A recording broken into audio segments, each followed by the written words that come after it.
De Timor foi quase toda exterminada.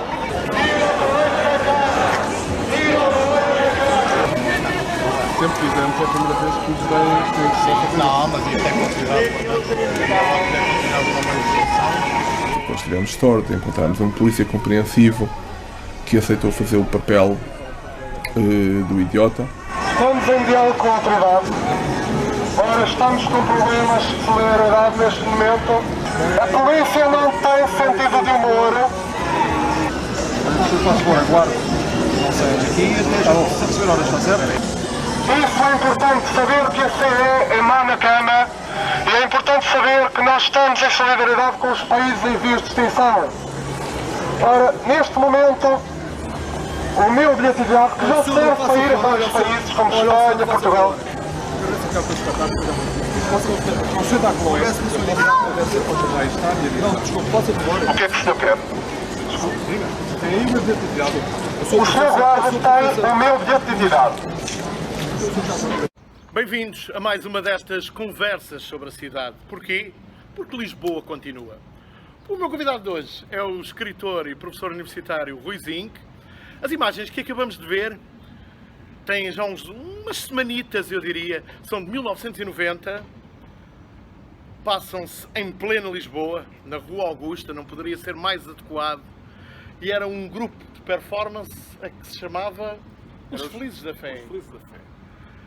Qual é a tua memória da Baixa, da Rua Augusta, em 1990, naqueles dias? Eu podia recuar um bocadinho, porque nós começámos a fazer estas... Eu não gosto de chamar performance, gosto mais de chamar acontecimento, e a diferença é muito simples. Uma performance é para amigos, é na Gulbenkian e é uma coisa em que toda a gente sabe ao que vai. Um acontecimento na rua, mesmo em Lisboa, é algo em que as pessoas, os espectadores, não sabem que são espectadores. Não sabem que estão a assistir a um espetáculo teatral, ou circense, e por isso a reação deles é muito mais chocada, muitas vezes, até indignada. Os espectadores que ali eram os transeuntes ocasionais, momentâneos, inesperados, em Lisboa, em plena Baixa. Era isso, e portanto nós fazíamos um serviço público que era dávamos àquelas pessoas que saíam do trabalho algo de diferente. Isto é, pelo menos iam para casa dizer: olha, vimos malucos, não vais acreditar, mulher, o que nós vimos. Precisamente este acontecimento, teve um problema que é nós fomos presos. Porque a polícia precisamente pensou que era uma manifestação política. Eu a dizer-lhes: ó filhos, é um espetáculo de teatro, mas nunca se pode discutir com a crítica. Isto é a minha experiência. Exatamente. A crítica tem sempre Voltemos razão. ao cenário. Essa era uma Baixa ainda de grandes armazéns, de lojas com dezenas de anos no letreiro. Fala-me um bocadinho das memórias que tens dessa Baixa. Bom, era uma Baixa presa no tempo, que aliás é um dos lados bons de uma ditadura, é que prende um país no tempo. Avança pouco. E por isso, 25 anos, mais ou menos, depois do 25 de Abril, essa Baixa, essa marca, continuava a ser a do Fernando Pessoa, continuava a haver, ainda há uns resquícios hoje em dia, de pequenas retrosarias, pequenas lojas. O incêndio do Chiado, que deu cabo dos armazéns Grandela, que hoje foram completamente comidos por dentro, são um shopping, foi, salvo erro, em 1987. Por isso era uma... O incêndio? 88. E era uma baixa... 25 de agosto de 1988. E era uma baixa que era muito ingênua, parecia saída da canção de Lisboa. Aliás, a razão porque nós, os Felizes da Fé, podíamos fazer com algum impacto e algum interesse aquilo que fazíamos, era porque naquela altura nem sequer os programas de TV desapanhados existiam ainda. Portanto, era mesmo... houve uma mudança depois nos anos 90, quando os dinheiros da Comunidade Europeia começaram a fluir em grande, em que as pessoas passaram a ser todas espertas. Se vissem alguém no meio da rua fazer fosse o que fosse, procuravam as câmaras já. Isso refletia-se muito também, e refletiu-se muito, melhor dizendo, numa transformação que também ocorreu no comércio, não é? Tu falaste aí nos armazéns do Chiado e tu lançaste há pouco tempo um livro, O Avô Tem uma Borracha na Cabeça, que é um livro sobre a questão do Alzheimer, sobre a questão da idade, sobre a questão da memória, naturalmente, não só da memória que vai desaparecendo, mas também, e muito, da memória que permanece, e utilizas naturalmente como matéria-prima a tua própria memória, a tua memória em relação com o teu avô, portanto as tuas memórias antigas. Falas do Jardim Zoológico, falas da Feira do Livro e aparece uma imagem magnífica da Paula Della Cave, uma das ilustrações, precisamente dos armazéns do Chiado. É de facto um ponto, vá lá, emblemático, icónico de Lisboa. É uma mudança. Aliás, eu penso que os armazéns do Chiado foram os primeiros a ter uma escada rolante. E as pessoas de Lisboa, ao fim de semana, iam ver aquela escada rolante. Tinha para aí. Hoje há uma música que diz vem comigo ver os aviões. Agora era vem comigo ver a escada rolante. E de facto era um tempo em mudança. E o que é engraçado é que tu sabes, quando uma pessoa fala de mudança, se pararmos aqui, a mudança foi desta maneira, mas se continuarmos com o tempo, a mudança dá muitas voltas. Exato. O que é interessante é que hoje o Chiado voltou a ser um centro de Lisboa, coisa que a partir dos anos 90 deixou de ser. Isto é, muitas das grandes lojas, a era dos shoppings, esvaziou um bocadinho de conteúdo aquela parte da cidade com a qual as pessoas não sabiam como lidar. Porque a Baixa era de facto a zona das grandes lojas e das lojas emblemáticas, não é? Nós estamos a falar do Chiado, mas eu lembro-me da Rosicler, da Famarlix, do Eduardo Martins, da Lanalgo. Estamos a falar de lojas com dezenas de anos de história. Sim. E todo um imaginário, não é? E todo um imaginário que depois mudaram, inclusive os cinemas. O Cinema Contes, que hoje é uma loja de hambúrgueres. O Eden, que hoje não sei o que é, acho que é um hotel de luxo agora. O Animatógrafo. E tem uma palmeira no primeiro andar. Pois é. Sempre gostaria de saber o que é que aquela palmeira está ali a fazer. Olha, não sei, mas tu sabes. Creio que o Cassiano não foi consultado. Não foi, e depois o Eden passou por várias, chamemos-lhe renovações. Uma delas foi trazer cá as Spice Girls, que ainda não cantavam. Quando era uma mega store de música, não é? Foi o tempo quando da Virgin, daquele senhor, o Branson, o homem dos aviões. Eu costumo chamar-lhe de Charlie Branson, porque é um serial killer do negócio, mas ele não é Charlie, é Richard, não é? Mas o apelido é Branson, sim, senhor. O homem dos aviões. Mas era outro universo. E às vezes as pessoas parecem que fazem de propósito. Nós estávamos aí a falar dos armazéns do Chiado. A título pessoal, uma imagem fortíssima que eu tenho é as montras dos armazéns do Chiado do Natal. Porque era toda uma rua do Carmo completamente engalanada com brinquedos. Era maravilhoso e olha, já está, eu ainda me lembro, isso reporta-me para a minha infância, em que eu vinha no Natal, ia sempre com a minha mãe, às vezes com o meu pai, ali ao Chiado e só ver as montras. Também na Rua Augusta, onde havia um carrossel com os meninos a darem um beijinho. Um magnete na cara e quando passava o menino passava para a menina, era um beijinho. E isso fica marcado. E de facto, os armazéns do Chiado nós comíamos com os olhos. Sim. Portanto, era o espetáculo possível, o espetáculo do mundo. Completamente. Em Lisboa. Em 1985, tu lanças o teu primeiro romance, o Hotel Lusitano, e lá está, não saímos daqui. O Hotel Lusitano não é muito longe da zona que estamos a falar. Não, quer dizer, tu sabes que uma pessoa deve falar sobre o que conhece e depois deve imaginar, a partir dali, o que não conhece. Ora, a única coisa que eu conhecia com aquela idade, aos 20 e poucos anos, era a cidade onde eu nasci. Era a única coisa. Quer dizer, aliás, este sítio onde nós estamos, ali embaixo, é a minha escola primária. Portanto, eu cresci aqui mesmo nesta zona do Calçada de Santana, Torel. Exato, nós estamos a filmar esta conversa no Mirador do Torel, um dos pontos icónicos desta cidade, uma das grandes vistas que se aconselham. E, portanto, o que eu fiz nesse livro é um exercício simples, que é tens de falar da única coisa que eu conheço, que era a cidade. Experiência erótica, tinha meia experiência erótica, que é normal com aquela idade também, e portanto a cidade foi o grande protagonista. E dentro da cidade abaixo. E dentro da cidade abaixo, e depois pôr ver a cidade pelo olhar, tentar ver pelo olhar de quem nunca cá tinha posto os pés, que eram dois africanos.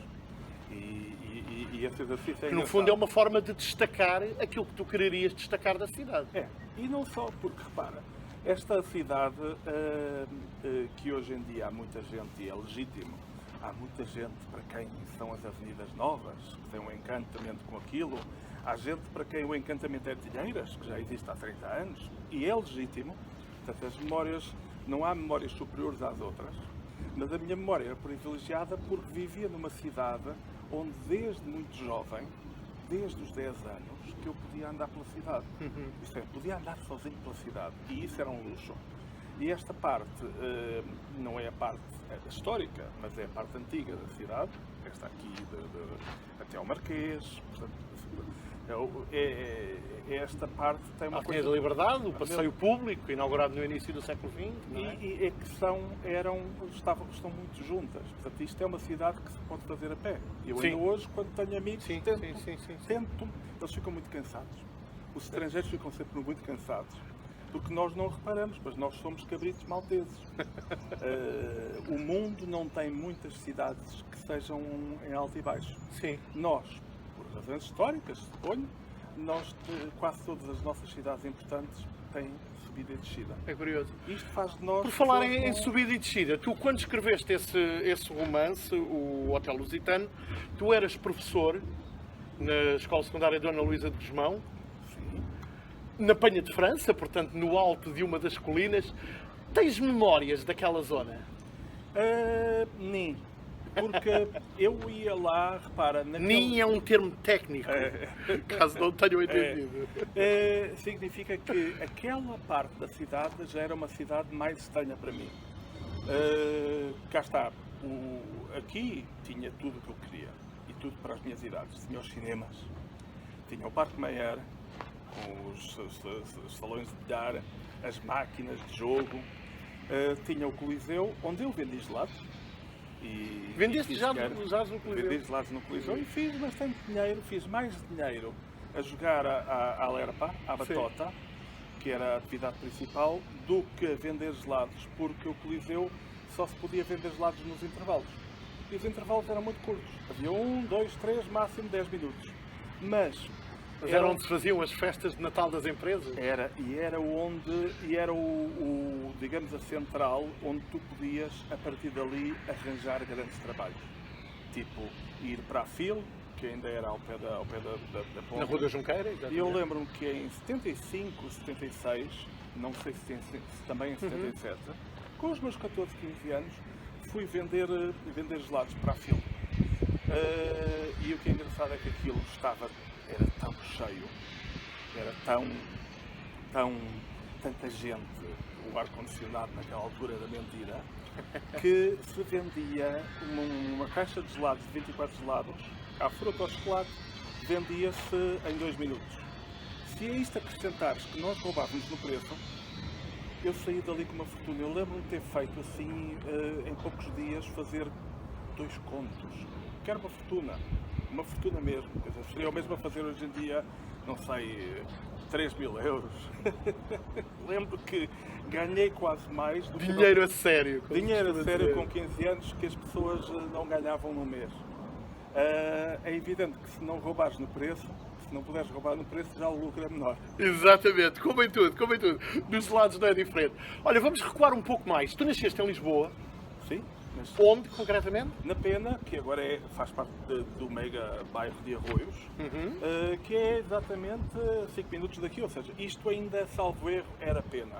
Portanto, a Pena... Sim, ia aqui por cima de nós, o Campo ia Santana, até o o Campo Campo Mártires da Santana. Pátria, ainda é Arroios. É, que eu nunca consegui chamar Campo Mártires da Pátria, É o Campo Santana. e que era a Pena. E a Pena Na tua... na minha Exato, na tua imaginação, lógica também. na minha é o- lógica, é como chamar a Praça do Arieiro Praça Francisco Sá Carneiro. Exatamente. Quer dizer, que é espantoso como é que às vezes políticos não percebem que não se pode lutar contra a cultura. É verdade, E, é verdade, é e verdade. é uma pena que mártires da pátria, por melhor que seja a causa, quer ser republicano. ou Mesmo quê, instituições, eu lembro-me sempre da ESBAL, quando passou a Faculdade de Belas Artes, toda a gente continua a dizer a ESBAL e não a FBAL. São Até essas- porque o acrónimo é mais fácil de pronunciar. Sim, e porque muitas vezes a inovação serviu para burocratas mostrarem que são bons a inovar. Que é, aliás, o que acontece muitas vezes com esta terminologia. Precisamos de uma nova terminologia para justificar o nosso emprego. No caso da Praça do Arieiro é um erro. Ou seja, eles homenagearam Sá Carneiro no sítio certo, era o bairro que votava nele, tradicionalmente, as avenidas novas, mas não se pode ir contra a vontade dos povos. Tens memórias de infância dessa zona de Arroios? Imagino que sim. Sim, pena. Pena. Primeiro é isto, a casa onde nasceu a Amália Dava um truque magnífico. fica a Temos 10 pena. fica a 10 metros da casa onde eu supostamente nasci. Ou seja, que é o 123, ela foi na Rua Martim Vaz, salvo erro número 79, há lá hoje em dia uma placa, e a Amália dizia sempre, eu costumava por brincadeira dizer que ela era uma grande mentirosa, porque a Amália, quando lhe perguntavam várias vezes, ela dizia, eu nasci na moraria, porque nascer na moraria era chique, é como uma pessoa, uma pessoa que nasceu na parede dizer, eu nasci em Cascais, ou nasci no Estoril. Era mais chique para um fadista nascer na moraria. Ela nasceu exatamente a 343 metros da moraria, na Pena. E também há lá uma placa, já que estamos a falar destes méritos, há lá uma placa também a dizer que aqui terá morrido Camões. Ok. Em frente ao grupo desportivo da Pena, e não é garantia de que tenha sido assim, por uma razão, porque a placa foi posta em 1880, mas é interessante, quer dizer, que nós não, quando falamos de uma cidade, não falamos tanto do que aconteceu, é quase mais importante a memória que as pessoas têm. Sem dúvida, sem dúvida. Mas é isso que interessa nestas conversas. É precisamente a Lisboa de cada um dos entrevistados, não é? Porque lá está, é como a poesia, é sempre a mesma e nunca é a mesma. Tu falaste aí há bocado dos personagens dois americanos no Hotel Lusitano. Ora, tu próprio foste professor nos Estados Unidos, em Massachusetts. Do que é que tinhas mais saudades da cidade de Lisboa quando estavas nos Estados Unidos?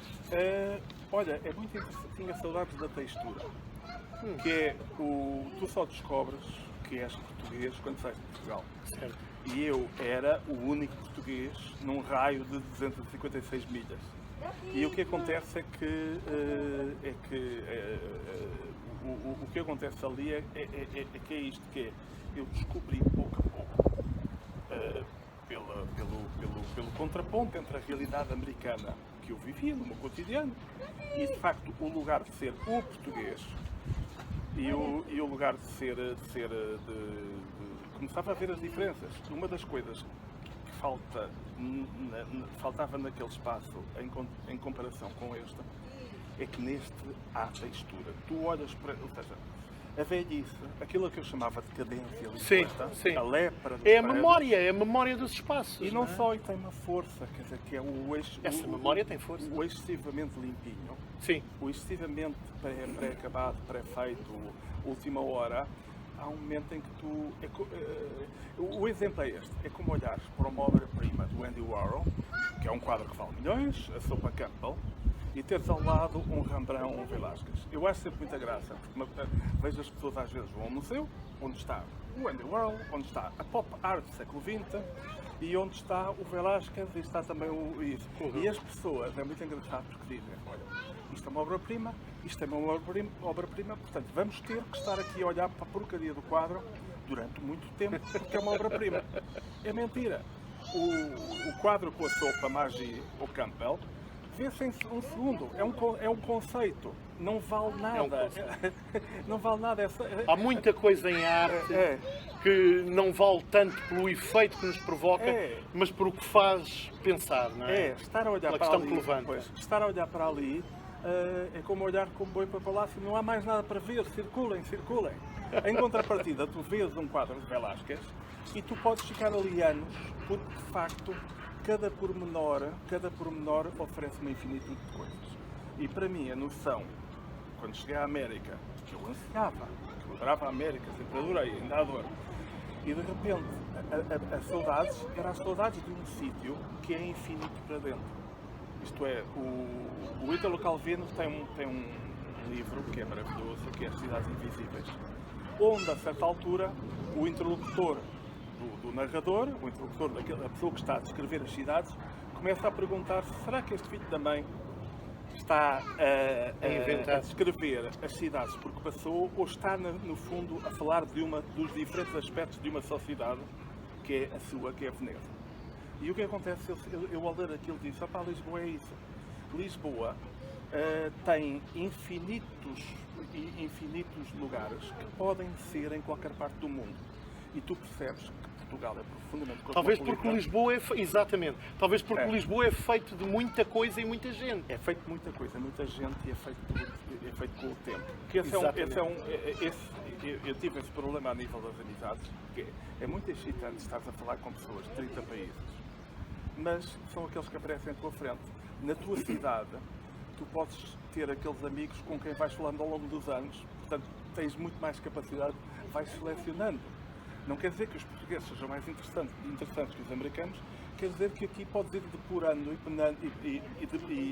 peneirando à tua maneira e à maneira das pessoas com quem estás, o mundo com o qual te queres dar.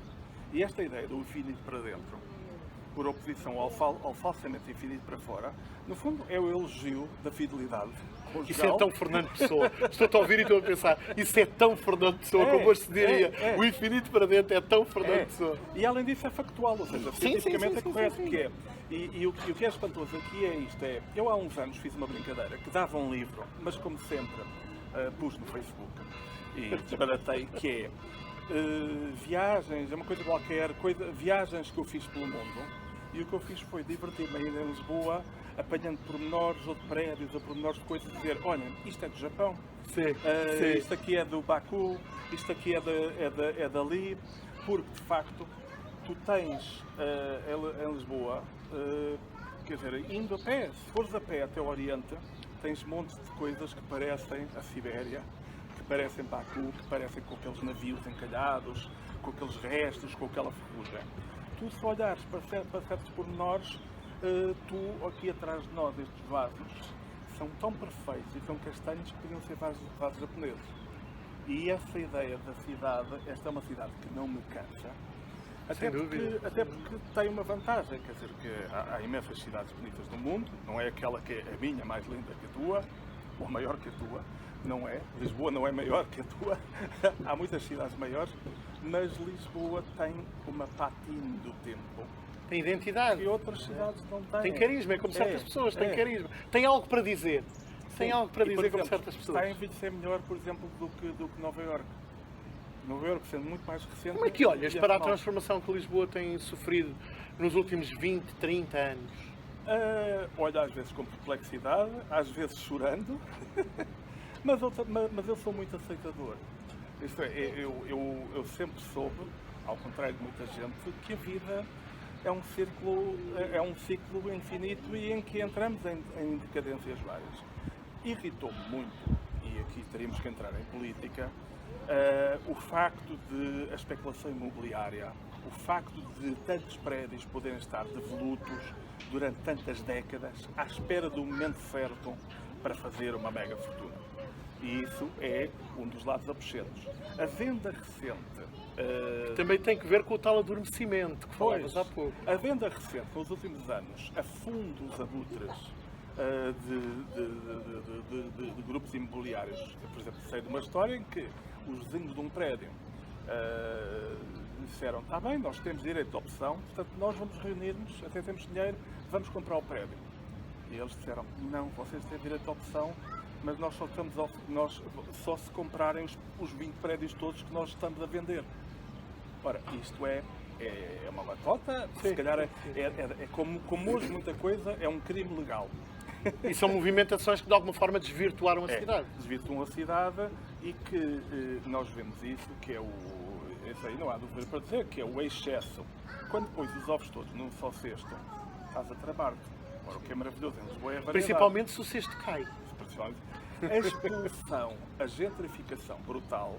Aqui perto eu estou furioso porque há uma vista, um sítio com uma vista bonita, que no outro dia fui lá verificar e a pouco tem havido um efeito do campeão. Que eu quero perguntar à Presidente da Junta, que é, primeiro pôs lá uma placa a dizer Vila não sei quantos, nunca lá esteve, foi um americano. Depois, a certa altura, começou a dizer entrada privada, ou seja, privatizaram um caminho. E agora, no outro dia fui lá e estava fechado com cadeado. Isto é uma coisa que acontece muito em Lisboa e acontece precisamente aqui na zona de Arroios, que é a apropriação, aquilo que em língua malcriada se chama é só um bocadinho. É só um bocadinho. Isso faz lembrar os carros em segunda fila. É. Eu no caminho para aqui cruzei-me com vários, os carros em segunda fila davam toda uma conversa. Dava toda uma conversa. Exatamente. E este abuso de transformar tudo em hotel, este abuso de repente correr com Lisboa de quem não tem dinheiro. Há uns tempos, um escritor português, também chamado Rui, nós fomos os dois por um dia falar com jovens americanos. Jovens escritores americanos ou descendentes de portugueses que vêm cá, às vezes em junho, para um festival que é o This Quiet, ok? Uhum.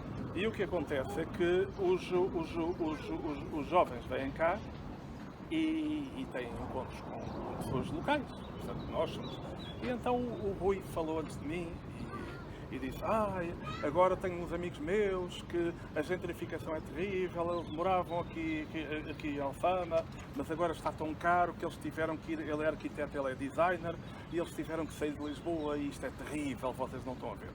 Bom, eu a seguir, sem querer ser chato, mas às vezes gosto de ser chato, eu disse ao meu homónimo, disse-lhes: o Rui tem razão, mas antes dos amigos dele serem expulsos pela gentrificação, já os amigos dele vieram expulsar os meus amigos a gentrificar este sítio. E por isso, quer dizer, isto é um bocadinho o peixe maior como o... E também tem que ver com as tais transformações contínuas de que falavas há pouco e de que uma cidade vive naturalmente. E vive, mas cá está, não se pode expulsar as pessoas todas de uma cidade e ficar só para quem tem dinheiro. Ou seja, eu gosto muito do Ronaldo, mas a cidade não pode ser só para o Ronaldo. Não, até porque metia marquises em todos os prédios. Olha, tu tens um outro livro, O Bebé que não sabia quem era, que é um livro para o público infantil, e uma vez a falar sobre ele disseste uma coisa engraçada, que olhavas para ele como um plágio teu, porque foi escrito pelos meus filhos à minha frente. Quais são os locais de Lisboa onde tu costumavas levar os teus filhos? Cá está, é um circuito que era Conde Redondo, Campo Pequeno. No eixo de Campo Pequeno, quer dizer, portanto, no bairro do Arco Cego havia um que estava a fazer a instrução primária e na Avenida 5 de Outubro havia um que estava na educação, no chamado Jardim de Infância. E como eu tenho a sorte, que é um privilégio, é um luxo, mas também é um luxo merecido, eu trabalhei para esse luxo, porque preferi ficar em Lisboa em casas menos boas. Eu morei durante muitos anos no quarto andar em Lisboa, mas fiquei em Lisboa, portanto, gastando o mesmo. Às vezes tenho amigos que dizem: tu ficaste em Lisboa, a tua sorte, não sei quantos, mas outras vezes também dizem: és um parvo, podias ter vindo aqui para o pé do mar connosco.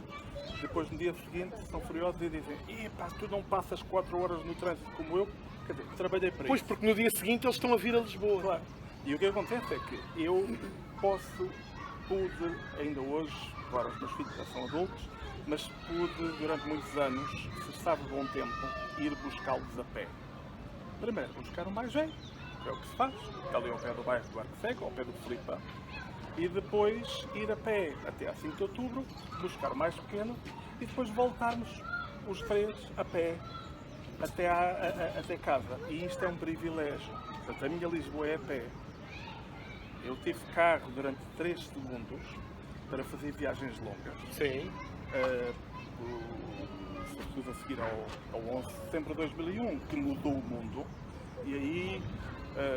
E aí recorrias ao carro. tive um carro, mas o carro era para viajar fora de Portugal, para fazer viagens longas, porque viajar 4 pessoas de avião naquela altura era bastante caro. Mas andar de carro na cidade, eu abomino e cá está, mal me pude E concordo do contigo. carro, virei. E concordo contigo. Uma vez pedi a um talhante a mão da sua filha. O que eu fui fazer? Aprendi a lição. Não faças literatura com gente que só percebe de literalitura. Tu achas que por vezes te levam demasiado à letra? Eu também me punho a jeito. Eu chamo isto a televisão, a cultura televisiva a invadir o mundo e a invadir inclusive a literatura e a invadir todo o espaço da fala. Qual é a diferença entre televisão, e não fui eu que disse isto, é o Fellini, portanto, estou a citar um senhor italiano, Muito bem. que é a televisão... Como dizia um humorista português, subir os padrõezinhos. A televisão moe o bife até ele ficar hambúrguer e põe açúcar para virar uma papa. Para ficar uma papa que nós possamos, até uma criança de 2 anos, possa gostar. Possamos engolir, apetece-me dizer. E um problema com a literatura, que para mim é um drama, porque é uma coisa que eu faço com gosto, é que hoje vivemos num tempo em que aquilo que é vendido como literatura, na verdade, é literalidade. Que é cada vez mais, quer a falar, quer a escrever, até os poemas têm que ser literais. Um dos meus ódios de estimação é o Papa Tolentino Mendonça, que eu não conheço de lado nenhum, mas uma pessoa tem que ter um ódio de estimação, não é?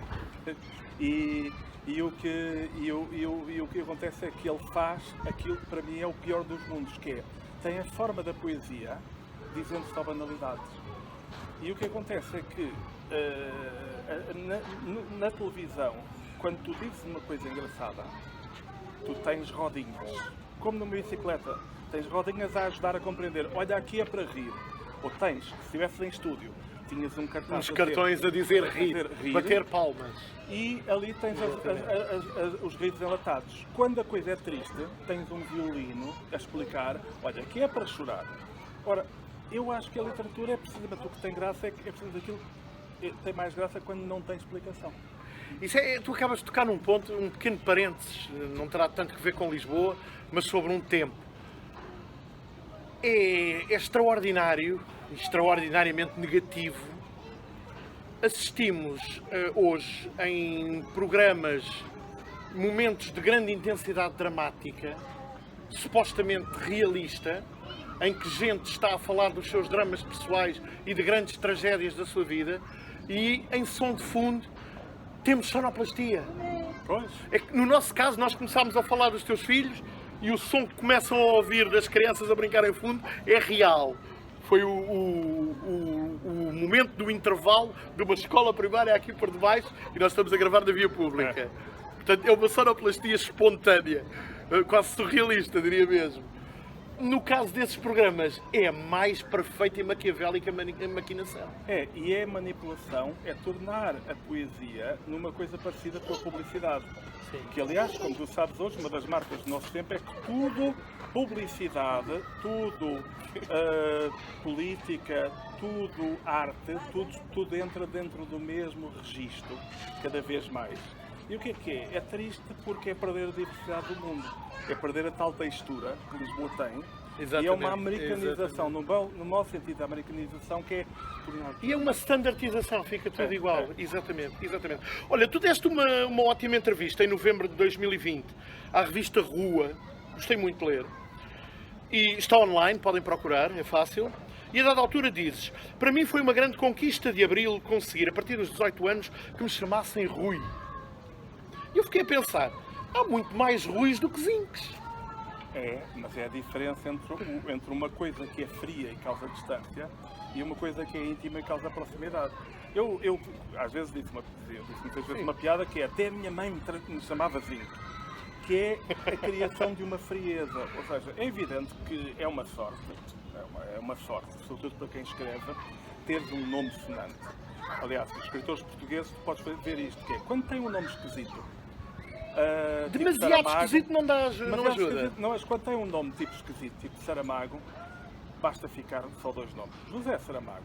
Quando tem um nome banal como Pires ou Cardoso, aí já tem que ser José Cardoso Pires, Miguel Esteves Cardoso, porque senão fica fraco. Depois tens um escritor de que eu gosto muito, contemporâneo, um bocado mais jovem que eu, que é o Sidónio Cachapa, que eu acho muitas vezes injustiçado nesta voragem do tempo. Sem dúvida. E que ele, tendo o mais dramático dos nomes, que é os 2 nomes, o Posidónio, que tem uma conotação hoje em dia, sobretudo em meios chique, que são os meios do poder, de ter uma Posidoneira, Posidónio, um Posidónio, alguém com mau gosto, alguém pimba, alguém sem valor social.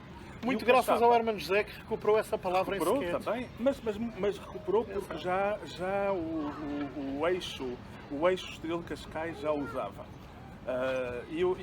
As palavras têm modas, dizia Almada Negreiros. Os humoristas geniais como o Herman não trabalham tanto com a imaginação, trabalham com o ouvido.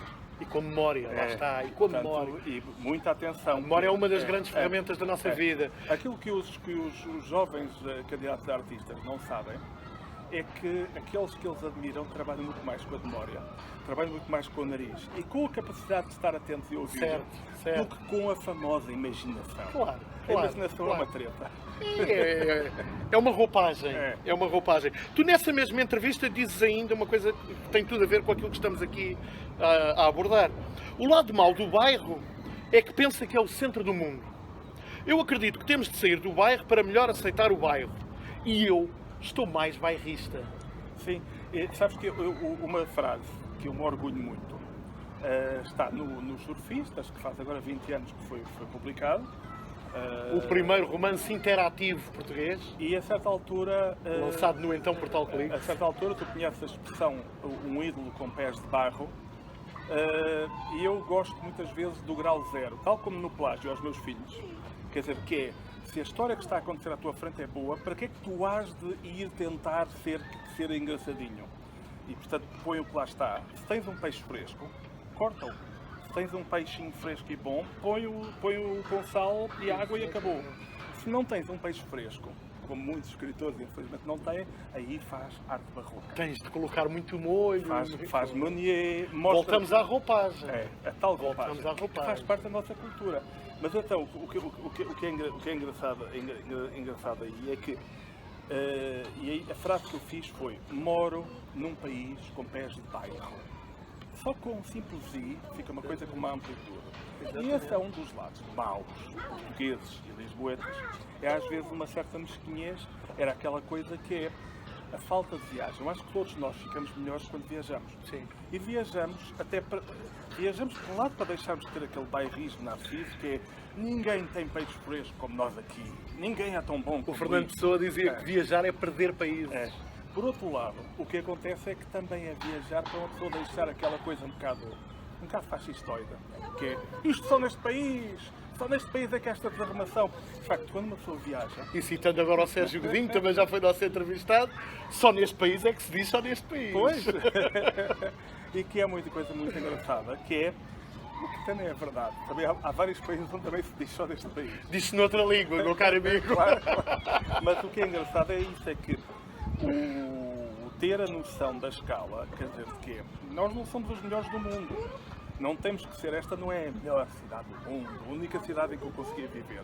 Eu consigo pensar em mais 10 cidades onde consigo viver, além de que, como tu, eu consigo viver em qualquer cidade onde esteja o meu amor. Portanto, quer dizer, Portanto, é aquela coisa, tu vais para um sítio e segues a pessoa, se te namoras, mesmo que fosse a Sibéria, tu ias para lá. Portanto, o Frank Zappa tem uma frase humorada, a fazer troça, irónica, mas que é home is where the heart is. A casa, o lar, é onde está o nosso coração. E, portanto, não é questão de eu consigo viver fora de Lisboa, já vivi e não é esse o problema. Mas Lisboa é riquíssima, e é riquíssima desde logo por causa da sua geografia. Por isso é que eu gosto mais desta Lisboa antiga.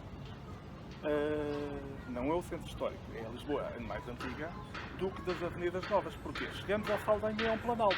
Sim. É melhor para andar de bicicleta, manual, das que não são elétricas, mas vira mais chato, literalmente um planalto. Tal como esteja a 3.000 metros de altura ou esteja a 0 metros de altura, é sempre chato. Por definição, é chato, é plano. Em contrapartida, uma cidade, a riqueza de Lisboa não é tanto a arquitetura, ser magistral, não é, mas temos muitos edifícios do século XVIII, mas é que, mesmo que o arquiteto seja mau, ele não consegue estragar porque Deus fez estas colinas tão desajeitadas que é impossível ser simétrico. E eu dou-te um exemplo flagrante, que é aquela rua, que agora me falha o nome, não sei se é a Rua dos Correios, a Rua do Elétrico, que vai para a Graça e o 28. Onde estavas há bocado a falar das retrosarias. É a Rua das Retrosarias, exatamente. Rua das Retrosarias, mas que agora... É dos Correios, é? É dos Correios. Essa rua tem uma coisa maravilhosa. Passa junto à Sé. Quando tu vais a caminho da Esbal, ou da Febal, ou da Febul, irei sempre a caminho da Esbal, peço desculpa. Mas quando tu vais, tu tens ali uma curva maravilhosa. E aquela curva maravilhosa, aquilo é genial. Ao pé da CGTP? Sim, frente à CGTP? Sim, aquilo é genial. Não só porque tem lá a CGTP, camaradas, mas também porque é uma curva, ou seja, o arquiteto não teve que ser criativo, o arquiteto teve que resolver um problema. E o problema é que... E render-se à cidade. E render-se à cidade. Isso é maravilhoso. E depois temos este rio, que é quantas cidades no mundo, o ponto onde se unem à Foz é mais estreito do que o delta. Do que, por exemplo, nós aqui, a Ponte Vasco da Gama são 16 km. Se tu fores para a Ponte 25 de Abril ou Ponte Sobre o Tejo, não me ofendo, escolhe o que quiseres, são 2,5 km. Ou 1 km, nem chega a 2. Portanto, é uma coisa... É uma corridinha. É uma corridinha. E isto é interessante, que nós temos uma sorte imensa com a geografia. A geografia da cidade, a geografia do país. Temos uma sorte imensa também com o clima, com a multiplicidade de pessoas. Há muita coisa. Há uns anos, quando a classe média começou a ter dinheiro, as pessoas queriam fazer viagens a Cuba. E o que é terrível é que iam fazer viagens a Cuba para ir às piores cidades de Cuba, que é as cidades de Varadero, que nem ao nível da Praia da Tarafaria estão. E nós aqui temos tudo à mão. Sendo que de Lisboa eu posso ir a pé daqui à praia. Exatamente. Ir a pé, é um passeio. Mesmo para terminarmos esta conversa, peço-te que completes a frase como te ocorra e te agrade. A minha Lisboa é... A minha Lisboa é infinita. E não é pouco. Foi um gosto, Rui. Muito obrigado. Também, João. E pronto, foi assim esta agradável conversa aqui no Mirador do Torel. Mais uma das conversas sobre a cidade. Porquê? Porque Lisboa continua. Aqui a ver o exercício de poder, a primeira vez desde 1985 que um espetáculo de rua deste género é incomodado pela polícia. Um pouco de piedade, ajoelhar, porque é preciso piedade, é preciso amizade com os países em vias de extinção. E podemos vir-nos para Meca ou para Washington, mas ajoelhar e dizer da nossa paz, dizer da nossa verdade. Ninguém pode viver sem Macau. Ninguém pode viver sem Macau. Ninguém pode viver sem Macau. Este senhor tem uma farda, eu também tenho uma farda na minha profissão. Este senhor não é mais cidadão do que eu, não é um cidadão de primeira. Nós queremos precisamente um país para todos. É um país assim que nós queremos, um país onde toda a gente tenha pelo menos 5 bilhetes de identidade.